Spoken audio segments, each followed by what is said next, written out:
પાકિસ્તાન ફરી ક્યારે ભારત સામે આંખ ઊંચી કરીને જોવાની કે આતંકવાદને પ્રોત્સાહન આપવાની હિંમત ના કરે એવો જવાબ મળવો જોઈએ। જે રીતે ગઈકાલે રાત્રે ભારતીય સેનાએ એર સ્ટ્રાઇક કરી છે એનું આપણને સૌને ગર્વ છે। આજે આપણે સર્વ ગર્વ સાથે ભારતીય સેનાને અભિનંદન આપીએ છીએ। એક એક ભારતના વીર જવાનને અભિનંદન આપીએ છીએ કે દેશના લોકોની જે આશા અપેક્ષા હતી કે પાકિસ્તાનના આતંકવાદીઓને મુંહ તોડ જવાબ મળવો જોઈએ એવી ભાષામાં જવાબ આપવાની શરૂઆત થઈ છે।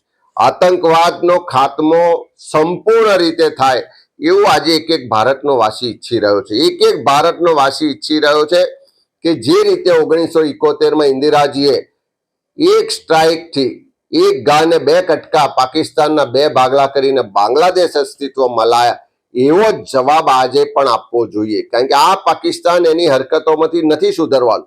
વારંવાર આતંકવાદને પ્રોત્સાહન આપે, વારંવાર આતંકવાદી હુમલા ભારતમાં થાય, નિર્દોષ લોકોના જાન જાય અને આખા વિશ્વમાં કોઈ પણ ભાષા આધારિત હોય, ધર્મ આધારિત હોય, પ્રાંત આધારિત હોય કે દેશ આધારિત કોઈ પણ આતંકવાદને ક્યારેય ચલાવી ના લેવાય। અને એટલા જ માટે કોંગ્રેસનું નેતૃત્વ હંમેશા આતંકવાદની વિરુદ્ધ રહ્યું છે। એના ખાત્મા માટેના જે પણ પ્રયત્નો કાર્યક્રમો હોય એને સમર્થન આપતું રહ્યું છે। કોંગ્રેસે સૌથી મોટું આતંકવાદથી નુકસાન ભોગવ્યું છે। દેશના બે પૂર્વ વડાપ્રધાન સ્વર્ગસ્થ ઇન્દિરા ગાંધીજી, સ્વર્ગસ્થ રાજીવ ગાંધીજીને આ દેશે આતંકવાદથી ગુમાવ્યા છે। ત્યારે એવા સમયમાં આજે દેશનું નેતૃત્વ કોંગ્રેસે સંપૂર્ણ રીતે સરકારને, સેનાને સમર્થન આપ્યું છે કે આ કપરા સમયમાં દેશની સુરક્ષા મહત્વની છે। રાજકારણ કોઈ કરવાનું ના હોય, તમામ કાર્યક્રમોમાં કોંગ્રેસનો સહયોગ રહેશે। અને જ્યાં સુધી ગુજરાતની વાત કરીએ તો ગુજરાત પણ એક સંવેદનશીલ રાજ્ય છે, પાકિસ્તાનની બોર્ડરોથી જોડાયેલું રાજ્ય છે। ત્યારે ગુજરાતી તરીકે આપણા બધાની સવિશેષ જવાબદારી છે।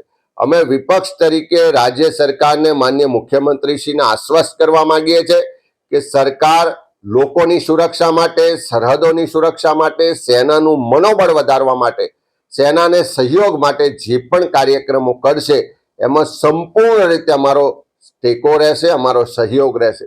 હું કોંગ્રેસના કાર્યકરોને પણ વિનંતી કરું છું કે સરકાર દ્વારા જાગૃતિ માટે મોક ડ્રીલના કાર્યક્રમ આપવામાં આવે, નાગરિક સંરક્ષણ માટેના તાલીમ કાર્યક્રમો આપવામાં આવે કે બીજા કોઈ પણ કાર્યક્રમો જેનાથી સેનાનું મનોબળ વધે, સહયોગ થાય એવા તમામ કાર્યક્રમોમાં કોંગ્રેસ આગળ રહીને મદદ કરે, સહયોગ કરે। કોંગ્રેસના તમામ કાર્યકરો એમાં જોડાય અને સરકારને પણ વિનંતી છે કે સંપૂર્ણ રીતે એના માટે આગળ વધો।